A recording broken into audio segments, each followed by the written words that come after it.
Hey, Kimmy, you okay to talk? Hey, Danny.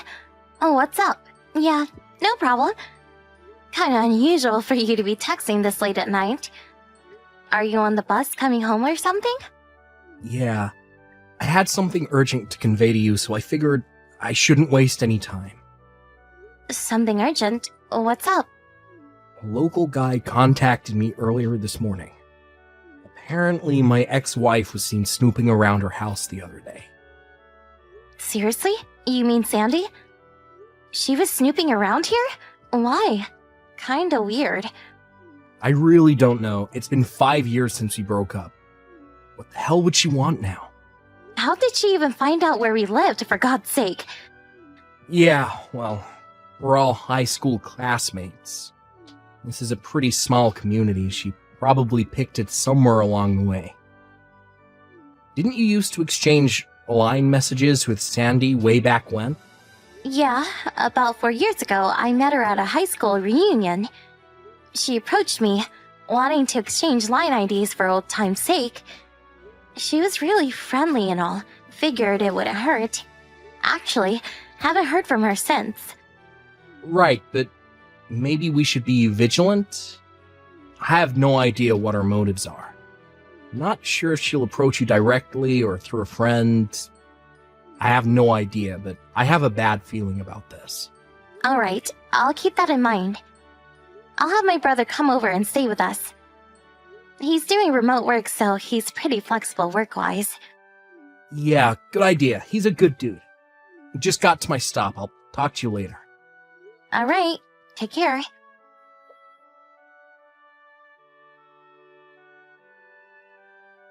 Hey, Kimmy! Been a while. Ever since that class reunion. Looks like you're living in a pretty nice house. Pretty nice setup since you married my ex-husband, Danny. You did pretty good for yourself. When he was with me, he couldn't make a cent, but now... My God, he really did all right for himself. When he was with me, he was practically penniless. Couldn't even afford to take me on an overnight trip to the beach. Oh my God! I didn't think you would actually contact us. Yeah? So what? We had a heads up from various people that you were snooping around our house. I sort of shrugged it off, but just in case, I checked my security camera. Security camera? Are you serious? Yeah, I was out shopping. I'm sure you timed it that way. And what do you know?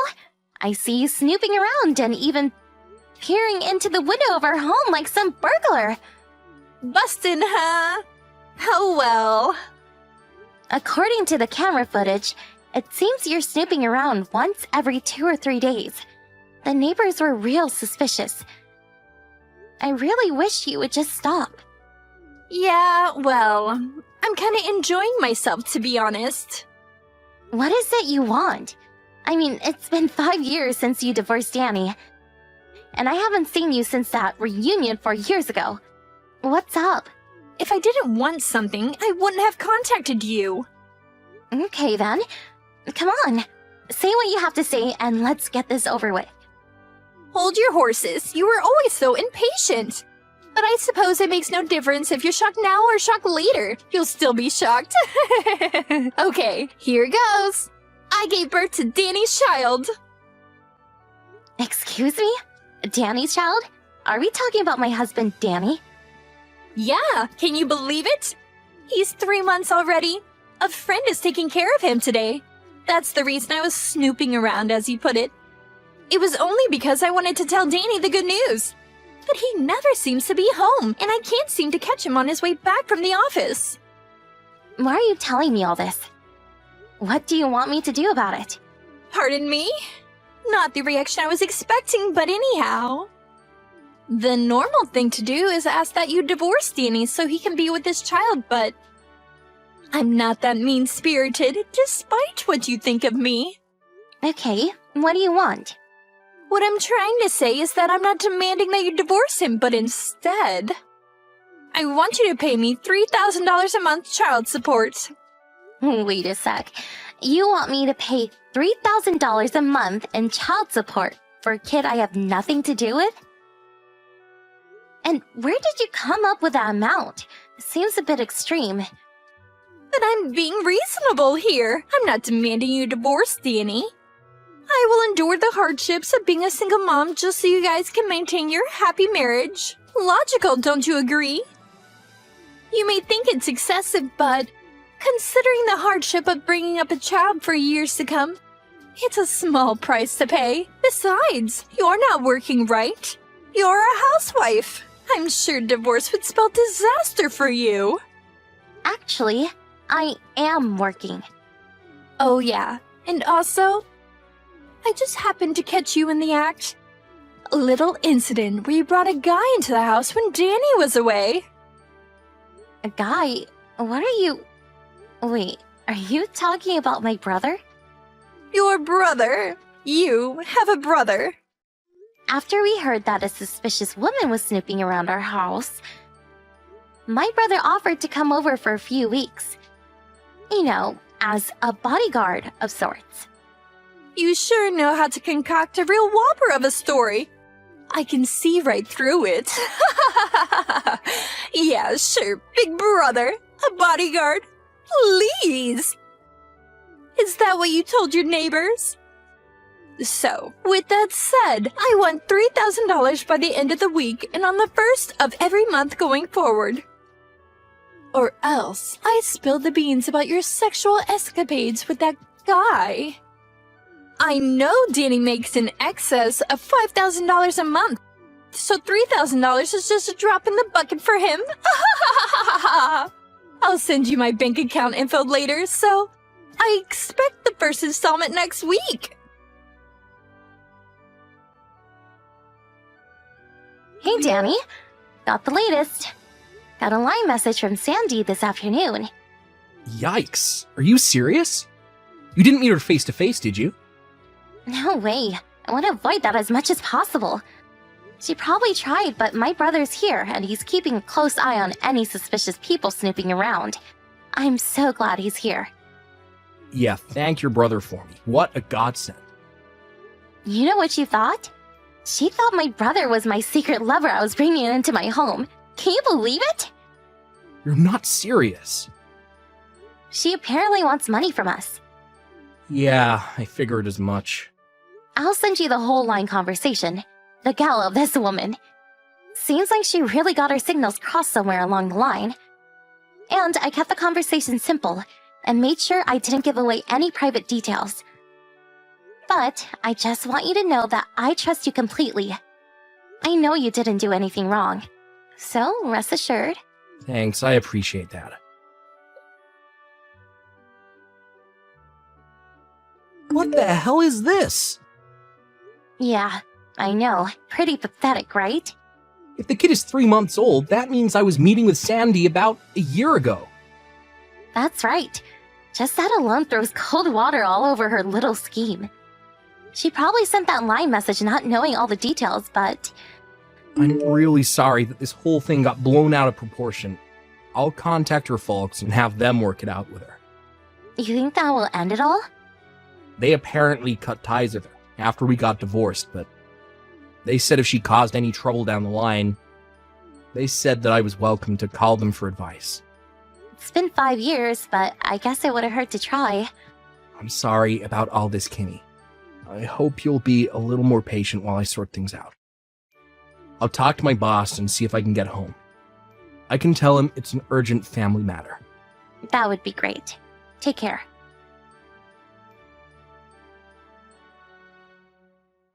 Hey, Kimmy, you there? I should be home in about 30 minutes. There you are. Okay, I'll be here. Oh, and I have a surprise guest with me. A surprise guest. Now who could that be? I got his advice about this little matter we have. And he offered to help, and he's with me right now. I'll introduce you to him when I get home. All right, be careful coming home.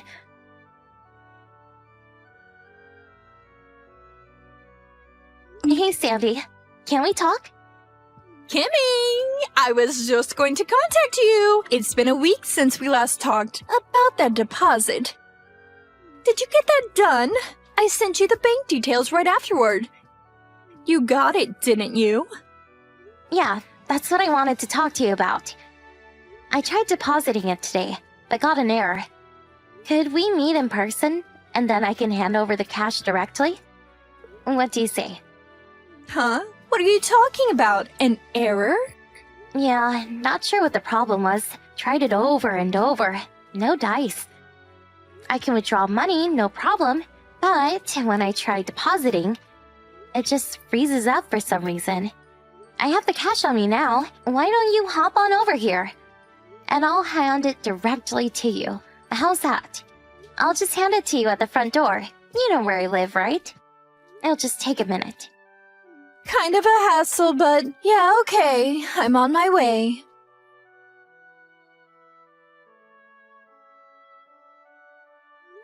Sandy? You there? Would you stop hiding in our closet, for God's sake? Why the hell is my father here? And even Danny, what's he doing here?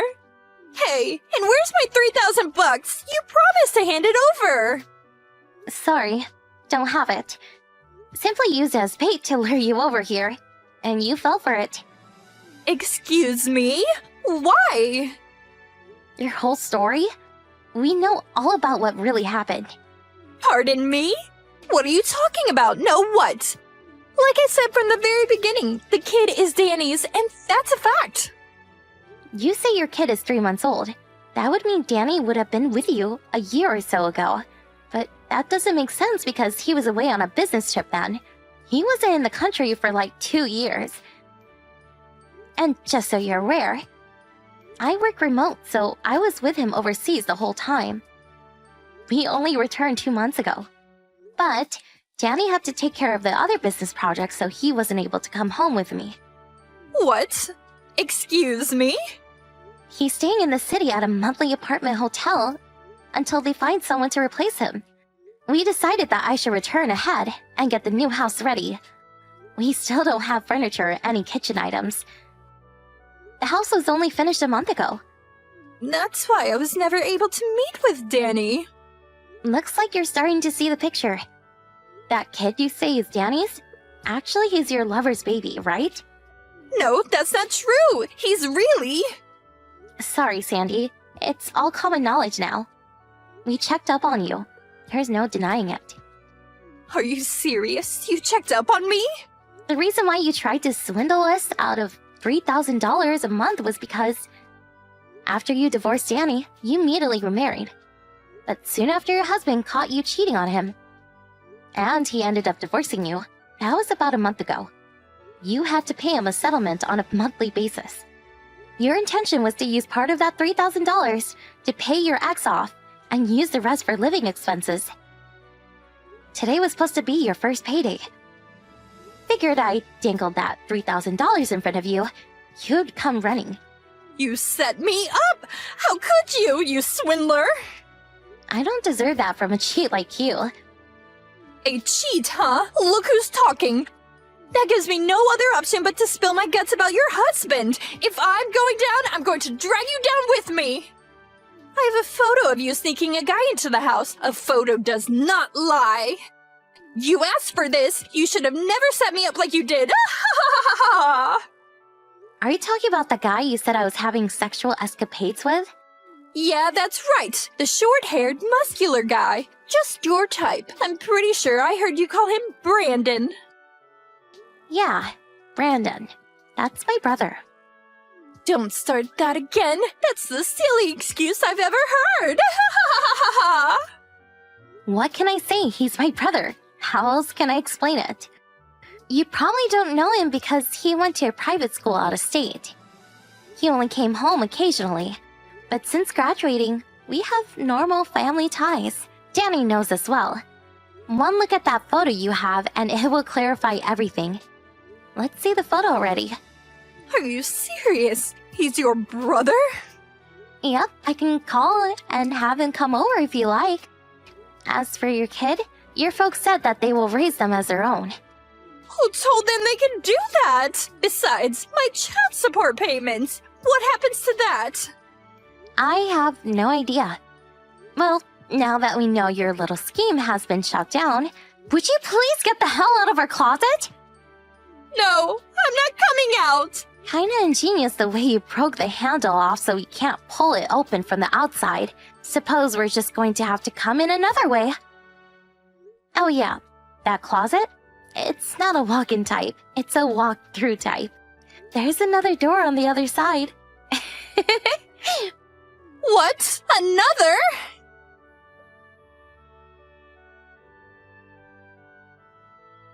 When I opened the closet door on the other side, she gave out a blood-curdling scream. She dropped to the floor crying her eyes out, begging for forgiveness as her father dragged her off. Once outside, there was a black van sitting outside. First, I thought it was one of those ambulances from the psychiatric ward. But turns out it was owned by a construction company, run by her father's friend. They apparently found her a live-in job at a construction site somewhere up in Alaska. Once she heard she was headed up north to some off-the-grid installation, her face just dropped. I heard this place is like a prison. Some say it's the Siberian gulag of the US. Don't tell anyone, but I couldn't help but smile when I saw her face as she sat in the back of that van as it drove away. The total despair on her face was, how can I put this, memorable.